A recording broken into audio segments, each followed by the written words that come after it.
Pessoal, tudo bem com vocês? Espero que sim. Eu queria começar esse vídeo já pedindo desculpas pela falta de vídeo nas últimas duas ou 3 semanas.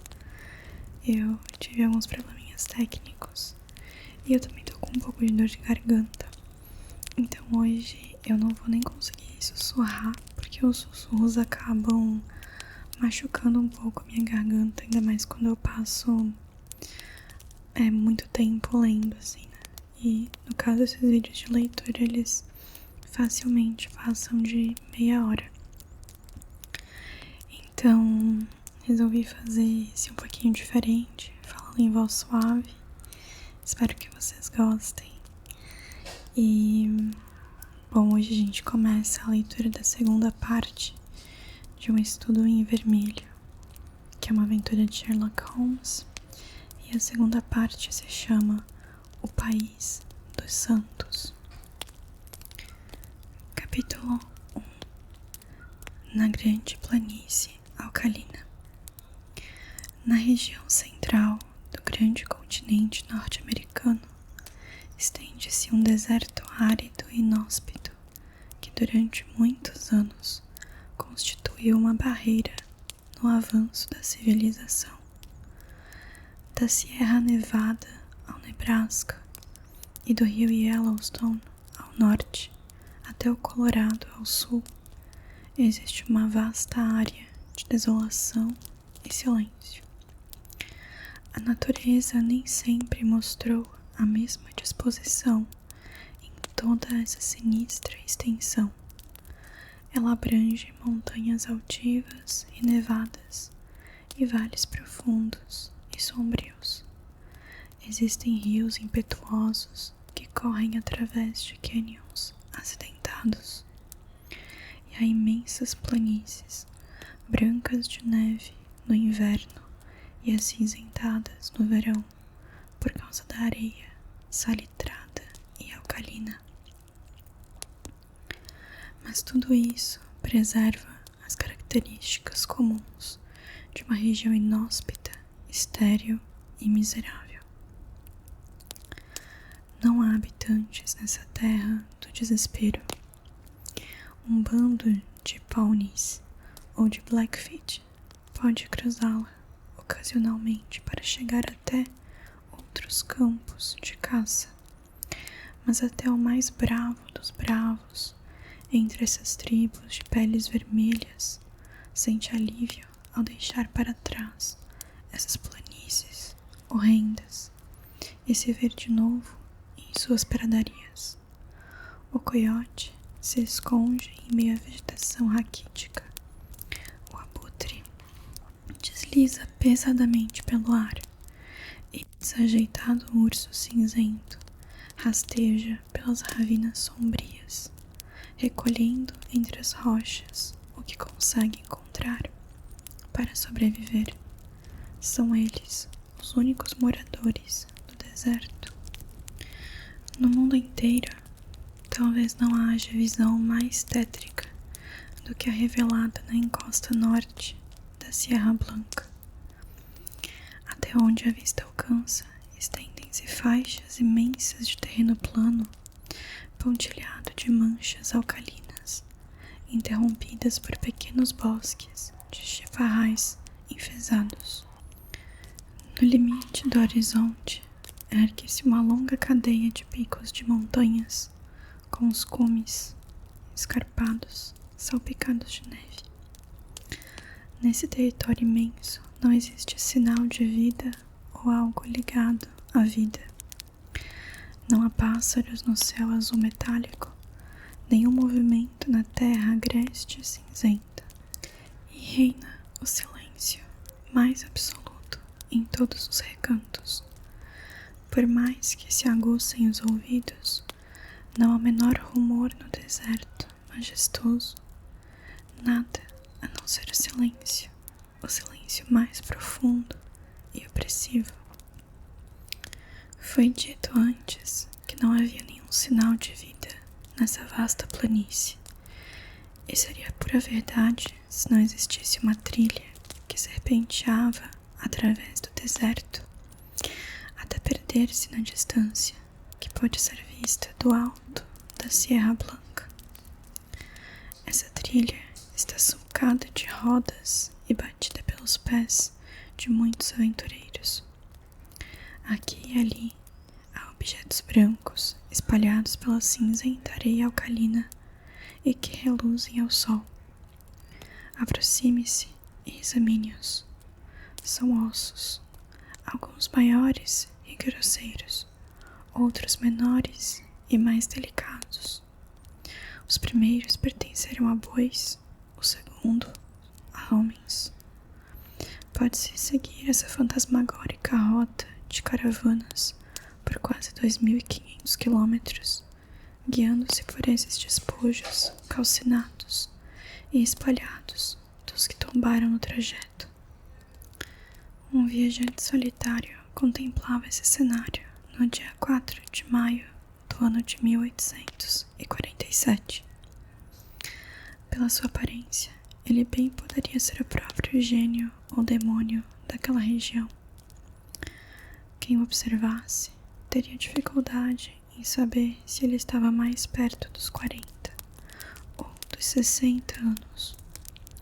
Seu rosto era esquálido e macilento, com a pele bronzeada, semelhante ao pergaminho, repuxada sobre os ossos salientes, a barba e os cabelos, longos e castanhos, estavam estriados de branco. Os olhos, fundos nas órbitas, queimavam com um brilho febril, e a mão que agarrava o rifle era quase tão descarnada quanto a de um esqueleto. De pé, ele precisava usar a arma como apoio, mas sua estatura elevada e a constituição maciça da ossatura sugeriam um corpo vigoroso e resistente.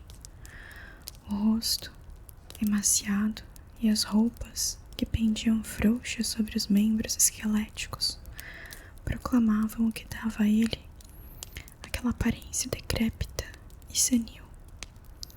O homem estava morrendo de fome e de sede. Ele rastejara penosamente pela ravina mais abaixo e conseguira escalar aquela pequena elevação na vã esperança de vislumbrar algum sinal de água. Agora, a grande planície salgada estendia-se ante seus olhos e o cinturão distante das montanhas agrestes delimitava a paisagem, sem o menor sinal de vegetação que pudesse indicar a presença de umidade. Em todo aquele vasto panorama não havia um raio de esperança. Ele olhou para norte, leste e oeste com um olhar selvagem e interrogador. Percebeu então que sua caminhada chegara ao final e que morreria ali, naquele penhasco estéril. Por que não aqui ou daqui a 20 anos em um colchão de plumas? Murmurou, sentando-se no abrigo formado por uma pedra arredondada. Antes de sentar-se, ele depositara no chão o rifle inútil e também um fardo volumoso, envolto em um xale cinzento que viera carregando no ombro direito. Parecia pesado demais para as forças que lhe restavam, porque ao abaixá-lo deixou-o bater no chão com certa violência. Imediatamente brotou do fardo cinzento um leve gemido e surgiu uma carinha amedrontada, com brilhantes olhos castanhos e 2 punhos minúsculos, cheios de covinhas. Você me machucou, exclamou uma vozinha infantil em tom de censura. Desculpe-me, disse ele, não foi por querer. Enquanto falava, desembrulhou o xale cinzento e apareceu uma linda garotinha de uns 5 anos, cujos sapatos delicados e o elegante vestido rosa, com um aventalzinho branco, denotavam cuidados maternos. A criança estava pálida e abatida, mas os braços e as pernas saudáveis indicavam que sofrera menos privações que o companheiro. Como se sente agora? Ele perguntou com ansiedade, porque a menininha continuava esfregando os cachos dourados e curtos que lhe cobriam a parte de trás da cabeça. Se você beijar, eu fico boa, respondeu ela, com a mais absoluta seriedade, indicando-lhe a parte dolorida. É assim que mamãe faz. Onde está mamãe? Sua mãe foi embora, mas não vai demorar muito e logo você estará com ela. Foi embora? Exclamou a garotinha, sem me dizer até logo. Ela sempre me diz até logo, mesmo quando vai tomar um chá na casa da titia. Mas agora já faz 3 dias que não volta. Ei, você não está com sede? Eu estou. Não tem água nem nada pra gente comer? Não, não há nada, querida. Se tiver um pouquinho de paciência, logo tudo ficará bem. Encoste sua cabecinha em mim assim e ganhará mais coragem. Não é fácil falar quando nossos lábios estão endurecidos como couro. Mas acho melhor deixar vocês saberem que pé andam as coisas. O que tem aí? Coisas lindas, bonitas, exclamou a garotinha, entusiasmada, erguendo para ele 2 pedaços de mica. Vou dar para meu irmão Bob quando voltarmos para casa. Daqui a pouco você estará vendo coisas mais bonitas do que estas, disse o homem com firmeza. É só esperar um pouco. Eu ia contar a você que... Lembra-se de quando deixamos o rio para trás? Claro que me lembro. Pois bem, pensamos que logo encontraríamos outro rio. Veja só. Mas alguma coisa deu errado. Bússolas, mapas, seja o que for, a água não apareceu. A que tínhamos acabou. Ficaram apenas algumas gotas para os pequeninos como você e então você não podia mais se lavar, interrompeu gravemente a menininha, erguendo os olhos para o rosto taciturno do homem. E nem beber. Então o Sr. Bender foi o primeiro a ir-se. Depois o índio Pete. Depois a Sra. McGregor. Depois Johnny Holmes. E depois, querida, foi a vez de sua mãe. Então mamãe também morreu, exclamou a garotinha, escondendo o rosto no avental e começando a soluçar amargamente. Sim, todos se foram, menos nós 2. Então, pensei que poderia encontrar água nessa direção e vim me arrastando até aqui, com você no ombro. Bem, acho que a situação não melhorou nem um pouco. Não nos resta a menor oportunidade. Você quer dizer que também vamos morrer? Perguntou a criança, contendo os soluços e erguendo o rostinho, lavado de lágrimas.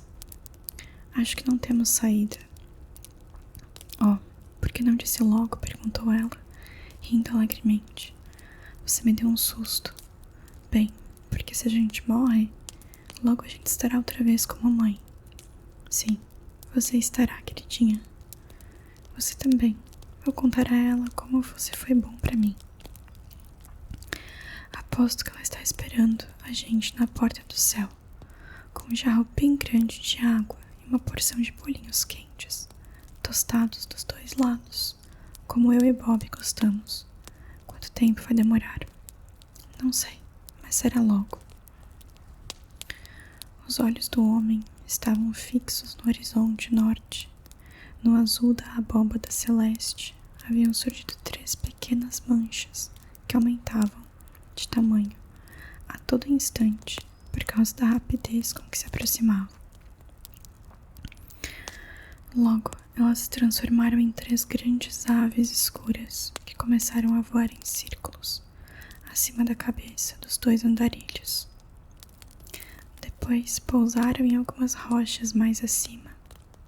Eram abutres, as aves de rapina do oeste, que ali aparecem como precursores da morte. Galos e galinhas, exclamou a garotinha, contente, apontando para aquelas formas agourentas e batendo palmas para que voassem.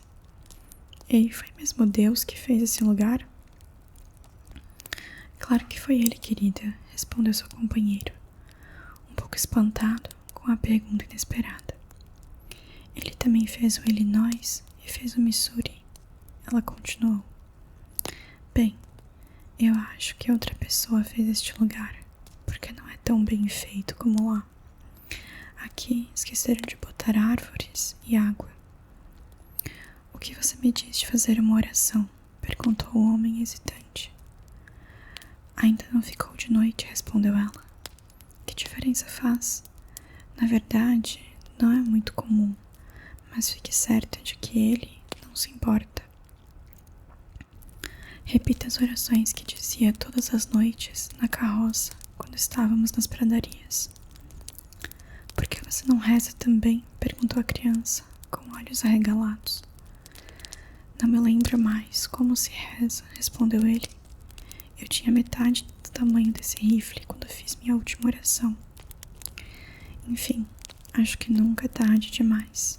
Comece você a rezar e irei repetindo o que disser. Então, tende a ajoelhar-se e eu também, disse a menininha, estendendo o chale no chão. Venha, põe as mãos assim. Faz a gente se sentir bem. Era uma estranha visão, caso houvesse mais alguém para observá-la, além dos abutres. Lado a lado, os dois andarilhos ajoelharam-se no chale estreito.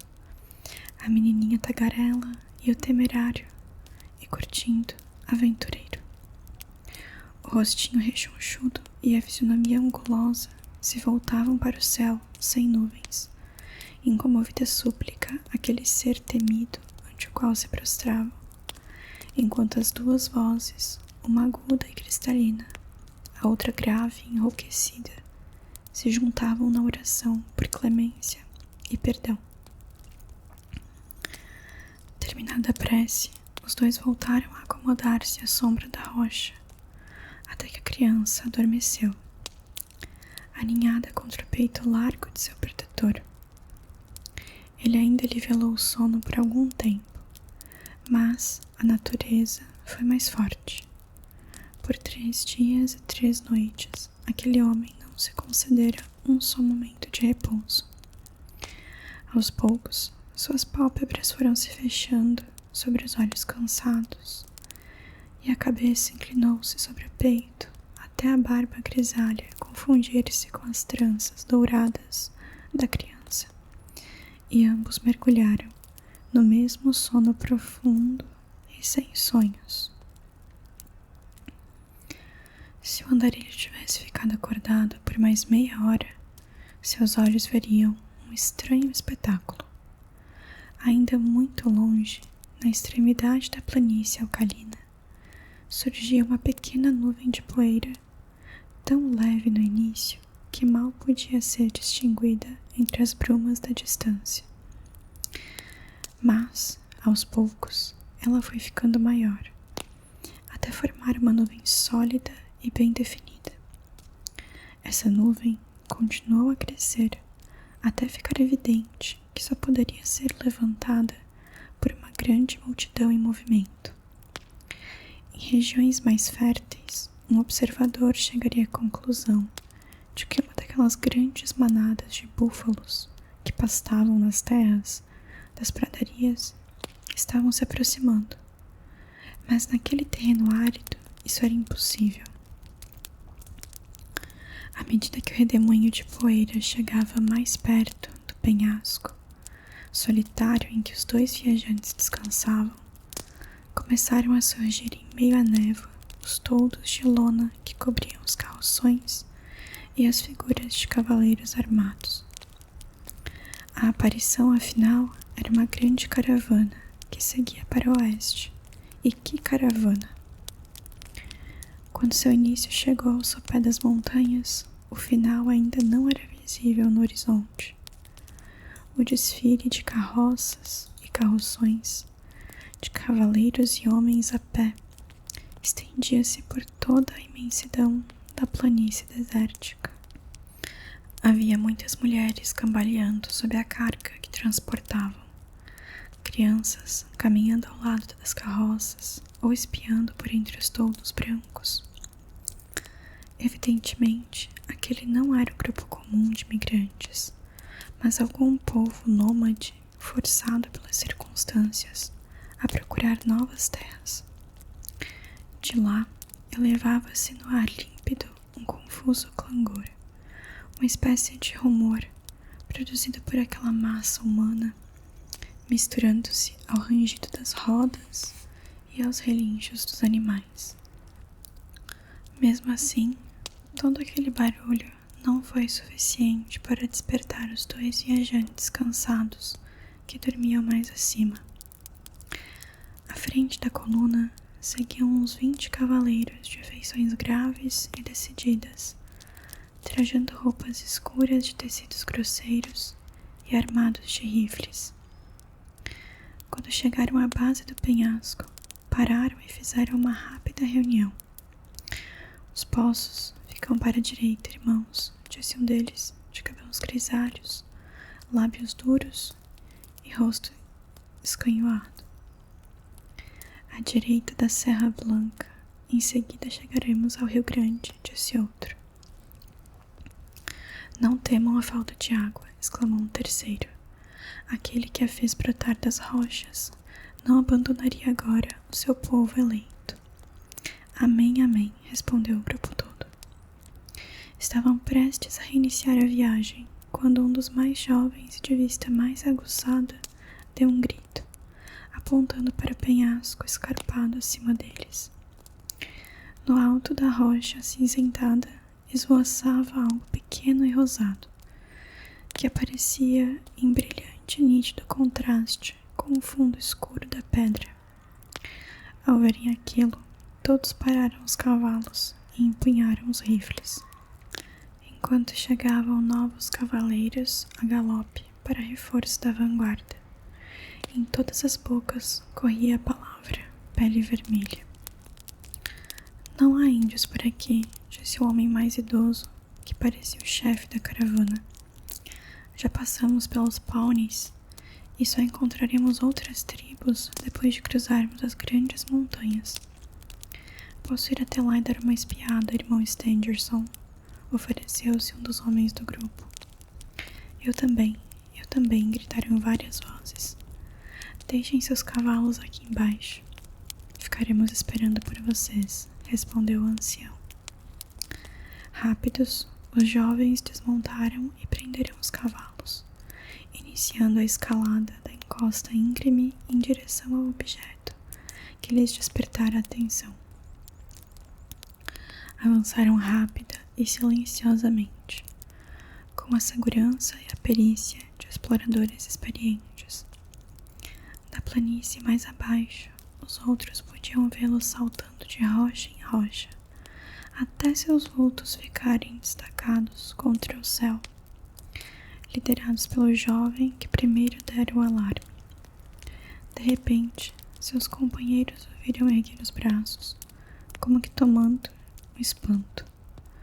Os que se juntaram a ele mostraram a mesma emoção, quando o quadro lhe surgiu diante dos olhos. Na pequena plataforma que encimava a elevação agreste, havia um rochedo solitário e gigantesco. Encostado nele estava um homem alto, de barbas compridas e feições curtidas, mas exibindo a mais extrema magreza. A fisionomia plácida e a respiração ritmada indicavam que dormia profundamente. Uma menininha repousava a seu lado, com os braços roliços, enlaçando-lhe o pescoço moreno e musculoso, enquanto a cabecinha, de olhos dourados, descansava contra o peito nu de sua túnica de belputina. Os lábios rosados da criança estavam entreabertos, mostrando uma fileira regular de dentes, alvos como a neve, enquanto um sorriso infantil brincava em seu rostinho angelical. As perninhas rechonchudas, que terminavam em meias brancas e sapatos limpos, de fivelas reluzentes, ofereciam um estranho contraste com os membros compridos e esquálidos do companheiro. Na borda do rochedo, acima da estranha dupla, empoleiravam-se solenemente 3 abutres que, ao verem os recém-chegados, crocetaram roucamente a sua decepção e voaram, afastando-se dali. O ruído dos pássaros despertou os adormecidos, que olharam em volta, espantados. O homem levantou-se com dificuldade e contemplou a planície, tão desolada quanto adormecera, mas que agora estava tomada por aquela massa extraordinária de homens e animais. Seu rosto assumiu uma expressão de incredulidade e ele passou a mão ossuda sobre os olhos. Deve ser isso que chamam de delírio, murmurou. A criança ficou de pé a seu lado, agarrada à aba de sua túnica, e em silêncio olhava em volta, com a expressão atônita e inquisitiva da infância. Logo, a expedição de socorro convencia os 2 extraviados de que sua presença ali não era nenhuma miragem. Um dos jovens tomou a garotinha nos braços e a colocou nos ombros, enquanto outros 2 amparavam seu companheiro esquálido, ajudando-o na descida em direção às carroças. Meu nome é John Ferrier, explicou o andarilho. Eu e a menina somos os únicos sobreviventes de um grupo de 21 pessoas. Os outros morreram de fome e sede, lá no sul. Ela é sua filha? Perguntou alguém. Acho que agora passou a ser, respondeu o homem em tom desafiador. É minha porque eu a salvei. De hoje em diante, seu nome será Lucy Ferrier. E os senhores, quem são? Ele perguntou, olhando com curiosidade para seus audaciosos e bronzeados salvadores. Parecem uma multidão infindável. Somos quase 10.000, disse um dos jovens. Somos os filhos de Deus perseguidos, os eleitos do anjo Merona. Nunca ouvi falar dele, disse o andarilho. Parece que ele elegeu um bocado de gente. Não zombe do que é sagrado, replicou o outro ressentido. Somos os que creem nas sagradas escrituras, gravadas em hieróglifos, em lâminas de ouro batido, que foram entregues ao santo Joseph Smith, em Palmyra. Estamos vindo de Nauvoo, no estado de Illinois, onde erguemos nosso templo. Agora estamos procurando um refúgio contra os homens violentos e ímpios, mesmo que neste refúgio fique no meio do deserto. O nome de Nauvoo evidentemente despertou lembranças em John Ferrier. Compreendo, disse ele. Vocês são os Mormons? Sim, somos os Mormons, responderam em coro os companheiros do rapaz. Para onde estão indo? Não sabemos. A mão de Deus nos guia, na pessoa de nosso profeta. Vamos levá-lo à sua presença. Ele decidirá o que fazer com você. Eles chegaram à base da elevação e foram cercados por uma multidão de peregrinos. Mulheres pálidas e de aspecto submisso, crianças saudáveis e alegres, homens ansiosos e de ar grave. Foram muitas as exclamações de espanto e comiseração quando aquelas pessoas perceberam a pouca idade da garotinha e a indigência de seu companheiro. A escolta dos 2, entretanto, não parou. Foi abrindo caminho por entre o povo, seguida por uma multidão de mormons, até chegar a um carroção que se destacava pelo maior tamanho e pela aparência suntuosa. Havia 6 cavalos atrelados ao veículo, enquanto os outros eram puxados por 2 ou no máximo 4 animais. Ao lado do cocheiro estava sentado um homem que não devia ter mais de 30 anos, mas cuja cabeça maciça e expressão decidida o destacavam como líder. Estava lendo um livro de capa marrom, mas que deixou de lado quando a multidão se aproximou e ficou ouvindo atentamente o relato do episódio. Em seguida, virou-se para os 2 forasteiros. Só podemos levá-los conosco se aceitarem nossas crenças, disse em tom solene. Não devemos ter lobos em nosso rebanho. Seria melhor que seus ossos se calcinassem no deserto do que ser aquele minúsculo ponto de apodrecimento que, com o tempo, corrompe toda a fruta. Virão conosco nessas condições? Eu os acompanharia sob quaisquer condições, respondeu Ferrier, com tanta veemência que os solenes anciãos não puderam reprimir um sorriso. Somente o líder conservou sua expressão grave e compenetrada. Leve o irmão Stangerson, disse ele. Dê-lhe de comer e de beber, e também a criança. Que seja sua a tarefa de instruí-lo em nossa crença sagrada. Já nos atrasamos demais. Avante, avante para Sião. Avante, avante para Sião, gritou a multidão de Mormons. Essas palavras foram ecoando pela comprida caravana, de boca em boca, até se dissolverem em um confuso murmúrio distante. Com o estalido dos chicotes e o ranger das rodas, as grandes carroças começaram a se movimentar, e em pouco tempo, toda a caravana serpenteava pela planície desértica. O ancião, a quem tinham sido confiados os 2 forasteiros, levou-os para sua carroça, onde uma refeição já os aguardava. Os 2 ficarão aqui, disse ele. Dentro de alguns dias já estarão recuperados do seu cansaço. Enquanto isso, lembrem-se de que agora pertencem à nossa religião para sempre. Foi Brigham Young quem disse isso, e ele falou com a voz de Joseph Smith, que é a voz de Deus.